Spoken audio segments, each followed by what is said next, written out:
कराची के हालात की बात कर लेते हैं। और आपको पता ही है कि कराची पहले ही बरसों से डाकुओं और स्ट्रीट क्रिमिनल्स की जन्नत बना है। और पिछले साल से नया खौफनाक सिलसिला ये शुरू हुआ है कि फ़ोन छीनने या फिर जो भी डकैती करने आ रहे होते हैं वो उस सारे छीनने में वारदातों में ज़रा सी मुज़ाहमत भी अगर लोग कर लेना तो उनको मार दिया जाता है, एक्चुअली उनको कत्ल कर दिया जाता है। और रवां साल अभी जो शुरू ही हुआ है उसके पहले 20 रोज़ में कराची में डकैती की कोशिश के दौरान मुज़ाहमत पर 10 से ज़ायद अफराद कत्ल हो चुके हैं ऑलरेडी। This is tragic. आप इसको ज़रा दोबारा से हम आपको बताएं, सिर्फ 20 दिन हुए हैं इस साल को शुरू हुए भी और डकैती मुज़ाहमत पर हम और वारदातों की बात नहीं कर रहे, 10 लोग मारे जा चुके हैं। अच्छा, इसके अलावा भत्ते की पर्चियां जो हैं मिलने और दुकानदारों पर फायरिंग के वाक़यात भी होने लगे हैं। तो ये भी कोई चीज़ जो है, ये नहीं कुछ आपको एक तो सीसीटीवी फुटेज में ना की वजह से अब सब कुछ नज़र आ जाता है कि क्या हो रहा है, किधर हो रहा है। मगर मामला यहाँ तक महदूद नहीं, इलेक्शन में चंद दिन रह गए हैं और कराची में सियासी मुखालफिन में लड़ाई झगड़े के वाक़यात भी बढ़ने लगे हैं। मुख्तलिफ सियासी जमातें एक दूसरे पर मारपीट के इल्ज़ामात भी लगा रही हैं, जो कि इलेक्शन के इर्द गिर्द हमने देखा भी है। इस किस्म की चीज़ें हो जाती हैं, लेकिन ऑफ कोर्स अगर ऑलरेडी इतना वॉलेटाइल माहौल हो।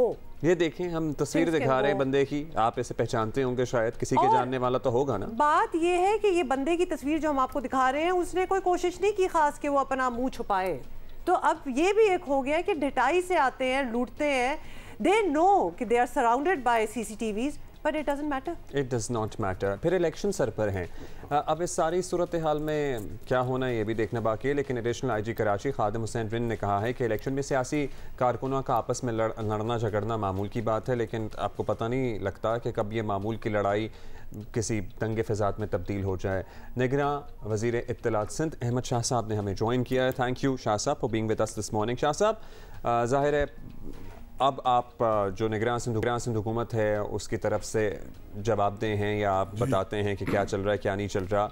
आप लोगों ने ब्रीफ लिया, ये जो हालिया दिनों में ही स्ट्रीट क्राइम तो पहले ही था, लेकिन डकैती मुज़ाहमत पर लोगों का मारे जाना और फिर भत्ते की पर्चियाँ आना, क्या किया जा रहा है इसकी रोकथाम के? देखिए, ब्रीफ तो मुसलसल हो रहा है और जो हाईएस्ट लेवल है चीफ मिनिस्टर सिंध, उन्होंने आपको पता ही है कि ख़त भी लिखा है, आईजी को भी लिखा है और डीजी रेंजर्स को भी लिखा है। उसके अलावा ये मुसलसल एक अमल है। कल मैंने जब मुझे जियो से ये फ़ोन आया, क्योंकि मेरा महकमा पुलिस या होम तो नहीं है, तो मैंने आईजी साहब को फ़ोन किया। आईजी साहब ने कहा कि जी अभी मेरे जो है सीसीपी और डीआईजी ऑपरेशन आपसे बात करेंगे। फिर सीसीपीओ का फ़ोन आया, फिर ये बहुत सारा पलंदा मुझे पकड़ा के गए कि ये इस तरह से फिगर नीचे गई हैं, ऊपर गई हैं। तो मैंने उनसे ये बात की कि स्ट्रीट पे साफ नज़र आ रहा है, टीवी की स्क्रीनें भी दिखा रही हैं, बढ़ा चढ़ा के इसलिए नहीं बता सकती कि एक्चुअल जो है उसकी फुटेज आ रही है कि यहाँ कत्ल हो रहा है, यहाँ डकैती हो रही है। तो ये तो इसमें तो कोई भी शुबा नहीं है कि पिछले 6 महीने में जो क्राइम का रेशो थोड़ा नीचे गया था, कुछ कार स्नैचिंग भी नीचे गई थी, कुछ मोबाइल स्नैचिंग भी नीचे गई थी, लेकिन इस महीने का मैंने उनसे स्पेसिफिक बात की है और जो कि नज़र भी आ रहा है, तो क्राइम का रेट भी बढ़ा है। ये जो मर्डर्स की आपने बात की है, ये जो पुरतशद्दुद मर्डर्स हो रहे हैं, ये जो मतलब एक मोबाइल छीनने पे कत्ल कर देते हैं, ये फिनोमेना है। तो ये बिल्कुल हो रहा है और हुकूमत अपने तौर पे, कल हम कैबिनेट में साथ थे और मैं ब्रिगेडियर साहब से भी हर रोज़ या दूसरे दिन ये बात करता हूँ कि भाई अलार्मिंग सिचुएशन है। और अब्दुल्ला, आपको पता है कि ये जब ये अफ़गानियों का मामला हुआ तो हमारे यहाँ पहले ये ट्रेंड नहीं था, छोटे छोटे मगर होते थे मोबाइल करके और इलेक्ट्रॉनिक मार्केट में, चोर बाज़ार में बेच देते थे 10% 20% कीमत पे। और अब ये हुआ कि जब से ये दूसरे एलियंस आ गए, इस तरह के लोग हो गए, दूसरे सूबों के भी बहुत सारे इस तरह के, बहुत सारी पॉलिटिकल सिचुएशन है, बहुत सारी 1 लाख लोग जो है ना वो इस शहर में मुख्तलिफ सोर्सेज हैं, ऑथेंटिक वो कहते हैं कि ड्रग्स एडिक्ट हैं। जी बिल्कुल, ये तो हमने मेयर साहब को भी बहुत बार कहते हुए सुना है शाह साहब, लेकिन ये बताएं कि करना क्या है। तो मेयर से भी कल मेरी बात हुई, मैंने उन्हें भी फ़ोन किया कि मैं जियो जा रहा हूँ, तो आप मुझे बताइए कि मैं क्या कहूँ कि ये ढक्कनों का। तो उन्होंने वही कहा कि देखिए जी यही मसला है, ड्रग्स हैं। अब हम ये जो शेरशाह कपाड़ी बाज़ार में जो चोर बाज़ार है जहाँ ये सारे ले जाके बेचते हैं, उसको भी हमने कंट्रोल करने की कोशिश कर रहे हैं। दूसरा COD पे अपना प्लांट लगा लिया हमने, तो वो सीमेंट के बने हुए होंगे और उनको उठाना भी इतना आसान नहीं होगा। देखिए बुनियादी मसला बेरोज़गारी है, महंगाई है, माशी सूरत हाल है और एक अनअव हुए हुए लोग, 3 करोड़ की आबादी है। तो ये बहुत सारे इश्यूज़ हैं, मैं कोई चीज़ जस्टिफाई नहीं कर रहा। फिर जब भी इलेक्शन आती है, आपको पता है कि बहुत सारे लोग इस मौके पे उन्हें पता होता है कि पुलिस एजेंसियां उनका फोकस कहीं और लगा हुआ है, बढ़ जाता है। तो बिल्कुल सूरत हाल। अब इसके लिए मरबूत हिकमत अमली भी चाहिए ना, क्योंकि शाह साहब अब ज़ाहिर निगरान हुकूमतों का काम है इलेक्शन कराना। इलेक्शन में तो बहुत ही कम वक्त रह गया है। आप लोगों ने आई एम श्योर इजलास होते होंगे, सर जोड़ कर बैठते होंगे कि अमन और अमान को पूरे सिंध में कैसे मेंटेन रखना है, कोई सियासी लड़ाई झगड़ा ना हो, वैसे लॉ एंड ऑर्डर मेंटेन रहे और इलेक्शन खुशउस्लूबी से अपने अंजाम को पहुंचे।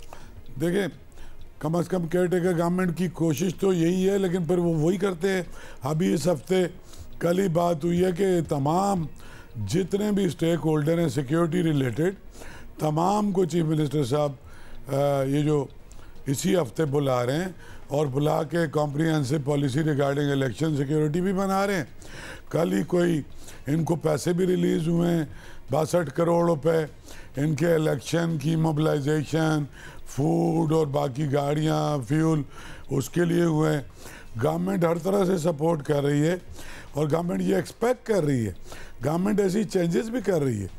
फिर आपको पता है कि IG साहब ने खुद कहा है कि जी पुलिस के अंदर से भी हमने बहुत सारे ऐसे लोग पकड़े। लेकिन आप सही कह रहे हैं, ना आप मुतमैन हैं, ना मैं मुतमैन हूँ, ना CM साहब मुतमैन है, ना इस शहर का कोई शहरी मुतमैन है। मेरे ख्याल में जितना कुछ पुलिस से कर रही है इससे ज़्यादा कुछ करने की ज़रूरत है। ज़ाहिर है शाह साहब आप तो ये आप जिम्मेदारियाँ निभा रहे हैं, लेकिन उससे पहले तो आप एक पक्के कराची आइट हैं, आप कराची के रहने वाले हैं, बसने वाले हैं, इस शहर में लोगों को जानने वाले हैं। एक और इशू जो हम तक सोशल मीडिया के ज़रिए ट्विटर पे और टिकटॉक पे लिटरली हमें लोग पूछते हैं कि भाई ये जगह जगह कोने कोने पे पुलिस एहलकार, ट्रैफिक पुलिस एहलकार नाके लगा के खड़े हो जाते हैं। एक मोटरसाइकिल वाला जो मुश्किल अपनी बाइक में 100 या 150 का पेट्रोल डलवा पाता है, या तो उन्हें चालान दे दिया जाता है या पैसे लेकर उन्हें छोड़ दिया जाता है। तो इस पर भी एक गौर ख्वास है। और दूसरा ये कि दीगर जो पुलिस वाले हैं, जो काली वर्दी वाले पुलिस वाले हैं, जो ट्रैफिक पुलिस वार्डन्स नहीं हैं, वो लोगों से लाइसेंस का मुतालबा कर करके, हालांकि उनकी जो रिस्ट्रिक्शन नहीं है, और लोग डरते हैं। बहुत से लोग कहते हैं जी हमें डरते हैं, ऑल्दो हमें पता होता है कि ये इनको पूछना नहीं चाहिए और ना ही हमें इनको दिखाना चाहिए क्योंकि इनकी ज्यूरिसडिक्शन में नहीं आता, लेकिन लोग खौफजदा हो जाते हैं। हुमा आप बिल्कुल सही कह रही हैं। ये इश्यूज तब तक रिजॉल्व ही नहीं होंगे जब तक वर्दी की मौजूदगी में लोग जो हैं उनको एक एहसास होना चाहिए तहफ़्फ़ुज़ का। उसके बजाय लोग खौफज़दा होते हैं कि खुदा न खास्ता हमारे साथ क्या होगा।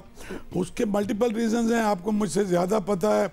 एजुकेटेड पढ़े लिखे लोगों को पुलिस में आने की ज़रूरत थी कि उनको लाया जाए, उनकी सैलरीज भी फिर उसी हिसाब से हों कि प्रायोरिटीज़ के ऊपर। आपका कांस्टेबल भी ग्रेजुएट होना चाहिए, इस काबिल होना चाहिए कि वो तमीज़ से बात भी करे और बिहेव भी करे, लेकिन उनके लिए उनका सैलरी स्ट्रक्चर मतलब 1 करोड़ मसाइल हैं और इसको ओवरऑल इस सर्जरी की भी ज़रूरत है। तो ज़रूरत इस बात की है कि इसको ओवरऑल ठीक करने की ज़रूरत है। मुझे उम्मीद है कि अगर इलेक्शन के बाद, अच्छा कुछ तो कई हज़ार लोग इस तरह के भर्ती भी हुए हैं और मुसलसल ट्रेनिंग भी बेहतर हो रही है, लेकिन पूरी फोर्स को एक पीपल्स फ्रेंडली पुलिस की ज़रूरत है। अच्छा एक इशू जो कि सोशल इशू ही समझ लें, ये ज़ाहिर है कराची में तो एक वाक़या रिपोर्ट हुआ, लेकिन पूरे मुल्क में इस तरह के वाक़यात होते हैं। हमारे जो सैनिटरी वर्कर्स हैं उनकी वर्किंग कंडीशंस कोई चेक एंड बैलेंस नहीं है, वो बेचारे ऐसे ही गटर साफ करने के लिए जाते हैं, और कितने ही हैं जो अब तक अपना काम करते हुए अपनी जान से हाथ धो बैठे हैं। मतलब ये वो जॉब है जिसमें जब बेचारों को और कोई नौकरियां नहीं होती हैं और इन्हीं जॉब में घुसना पड़ता है, और इसमें पता होता है कि 50-50 चांस है, मर भी सकते हैं। मतलब ये ऐसा होना नहीं चाहिए। गुलिस्तान जौहर में 2 सैनिटरी वर्कर्स गटर की सफाई करते हुए, जो कि एक अपार्टमेंट बिल्डिंग में प्राइवेटली हायर किए थे, क्योंकि वो कॉल करते रहे थे, वहाँ से तो महकमे से तो कोई आया नहीं था, एक गया, दूसरा भी उसको बचाते हुए जान से चला गया। बहुत ही ट्रेजिक सूरत हाल है। आप सही कह रहे हैं, इससे पहले भी 20-50 वाक़यात पूरे पाकिस्तान में होते हैं। कराची चूँकि दुनिया के बड़े शहरों में से एक शहर है और ये अनप्लैंड आबाद हुआ है। 40% भी ये शहर प्लैंड आबाद नहीं हुआ। ना इसकी सीवरेज प्लैंड है, ना इसकी वाटर सप्लाई प्लैंड है कि हमें कितने MGD पानी चाहिए था। 1000 गज के रेजिडेंशियल प्लॉट को कमर्शियल करके 200 फ्लैट बन जाते हैं। तो मतलब ये एक अनकंट्रोलेबल सूरत हाल है। 55% से ज़्यादा लोग कच्ची आबादियों में रहते हैं, लेकिन जितने भी लोग रहते हैं उसका सूरज, उसका पानी, उसकी सफाई, वो सारा प्रेशर तो आता है। तो उसकी वजह से, और ये तो बहुत ही ट्रेजिक है, कल मैं भी देख रहा था और मेरी बीवी भी देख रही थी, तो हम तो खुद बैठ बैठ के रोते हैं कि ये जॉब जो कोई और करने के लिए ही तैयार नहीं है, चंद 1000 रुपए के लिए उनकी जानें दे रही हैं, तो फिर उसके बाद स्टेट उनको, उनकी फैमिली को प्रोटेक्ट कितना कर रही है, ये देखना पड़ेगा कि भाई इनकी इंश्योरेंस कितनी होती है, इनकी फैमिली को उसके बाद क्या प्रोटेक्शन है, इनकी बच्चों की तालीम का क्या होता है। एक कंड्यूसिव वर्किंग एटमॉस्फेयर तो हर शोबे में क्रिएट करने की ज़रूरत है। बदकिस्मती से वो सूरत हाल ना इंडस्ट्री में है, ना मिलों में है। शाह साहब, अभी हमने आपसे एक सवाल किया था और हम आपसे दोबारा जाते जाते ये आवाम की पुरजोर फरमाइश पे रिक्वेस्ट करेंगे कि आप ज़रूर पुलिस के आला अफसरान से इस बारे में पूछगछ करें कि जो ट्रैफिक पुलिस एहलकार हर गली कोने पे खड़े होते हैं और मोटरसाइकिल सवार जो पहले ही बड़ी मुश्किल से पेट्रोल पूरा करता है उसको रोकते हैं, बाज़-औक़ात बिला वजह भी रोका जाता है, और या तो पैसे लेकर छोड़ दिया जाता है या बहुत भारी जुर्माने आए। और एज सिटीजन्स क्या एक शख्स जो है रिहायशी है उसे मैं आपसे 100% एग्री कर रहा हूँ, क्योंकि आपको पता मैं आर्ट्स काउंसिल में बहुत ज़माने से हूँ, और आर्ट्स काउंसिल का जो चौराहा है वो चौराहा भी इस काम के लिए बहुत मशहूर है। तो कई बार ऐसा हुआ कि मेरा एक दोस्त है, बहुत मशहूर एक्टर है, साजिद हसन, तो साजिद हसन बेचारे के पास टोटल 1000 रुपए थे। तो वहाँ वो आया, तो वो आके मुझे कहने लगा, यार MH मुझे पैसे देना, मैं पेट्रोल डालूंगा। मैंने कहा हुआ क्या है? अब वो मुझसे मजाक भी कर रहा था, ज़ाहिर हमारे रिलेशन भी ऐसे। कहने लगा, यार मेरे पास तो 1000 ही रुपये थे और वो अभी ट्रैफिक वाले ने ले लिए। मैं उठ के गया, मैंने उससे बात की, उसने मुझसे तो बहुत माफ़ी तलाफी मांगी, लेकिन ये बिल्कुल 100% हो रहा है। और इसके ऊपर भी मैं समझता हूँ कि IG साहब को और पूरी हुकूमत को एक्शन लेना चाहिए। और वो जो बच्चे हैं, ये एक बात समझ में नहीं आ रही कि उन बच्चों को जिनके पास बेचारे के पास है ही 100-200 रुपया, तो फिर वो जाके मोबाइल छीन लेगा, उसके पास नहीं है पैसे पेट्रोल डालने के भी, कुछ और करेगा, तो हम उसे मजबूर कर रहे हैं। तो हमें उसकी रिस्पेक्ट करनी पड़ेगी, और अगर उसके पास कोई चीज़ नहीं है उसे वार्निंग भी दी जा सकती है, और अगर कोई मेजर इशू है तो उसका चलान भी किया जा सकता है। हाँ, और साथ साथ हम आवाम से भी ये कहेंगे कि थोड़ा सा कवानीन को भी कवानीन ही समझें, और चाहे वो गाड़ी सवार हो, मोटरसाइकिल सवार हो, हर किसी को जल्दी होती है। भाई हेलमेट पहनना आपके लिए भी जरूरी है, कानून तो भी है। को हेलमेट के बगैर क्यों आपने मोटरसाइकिल ये आवाम की भी जिम्मेदारी है कि अब्दुल्ला हेलमेट नहीं पहनते। अब्दुल्ला किसी सिग्नल पे कराची में बाइक वाले नहीं रुकते, लाइसेंस नहीं बनवाते किसी सिग्नल पे। That's all the time we have. Thank you for being with us. तो थोड़ा ट्यूशन हमारी भी डेफिनेटली होनी चाहिए। हमारी निजाम को अगर हमने बेहतर करना है तो हमें कंट्रीब्यूशन होती है बेड़ा गर्क करने में। वैसे हाँ। मतलब अभी दूसरे का सिग्नल, मतलब we will protest नहीं मैं बताता हूँ। एक चौरंगी, एक चौराहा, एक चौक आप समझ लें, उस पे एक साइड का सिग्नल बंद हुआ है, दूसरे का खुल गया है, तो वो जो बंद होने और खुलने का टाइम है ना, वो जो तीसरी साइड है वहां पे खड़े हुए कम से कम 5 से 10 मोटरसाइकिल हजरात जो हैं वो जरूर निकलेंगे उन 2 सेकंड्स के दौरान। ऐसा ही सो यस।